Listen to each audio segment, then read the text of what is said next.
Салам алейкум ва рахматуллахи ва баракатух. Урматтуу момун мусулмандар. Бүгүн мен сиздер менен эмне үчүн чочконун эти арам ошол темада сүйлөшкүм келип атат.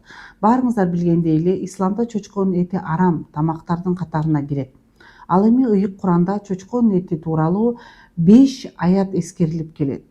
Анын бирөөсү ошол Бакара сүрөсүнүн 173 аятында мындай деп Аллах Таала бизге айтып атат. Аузу биллахи минаш шайтонир раджим. Бисмиллахир рахманир рахим.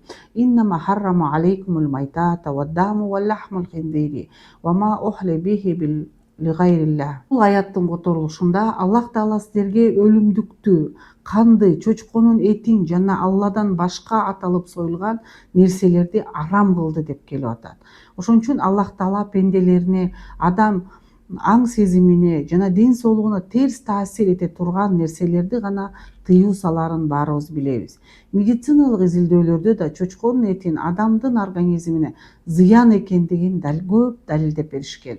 Чочко этинен башка жаныбарларга караганда уулуу токсиндерге бай, анткени ал дүйнөдөгү эң кир жаныбар жана иргебей бардык нерселерди жейт. Чочкону жебегенге медициналык себептер.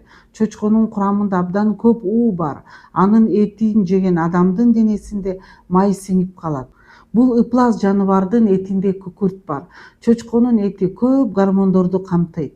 Анын этин жегенде бул гормондордун адамдын организмине сиңип, жанага зыян келтирерин баарыңыздар билесиздер. Ар бир мусулман эмнени жеп, эмнени ичип жаткандыгына кылдат көңүл буруш керек.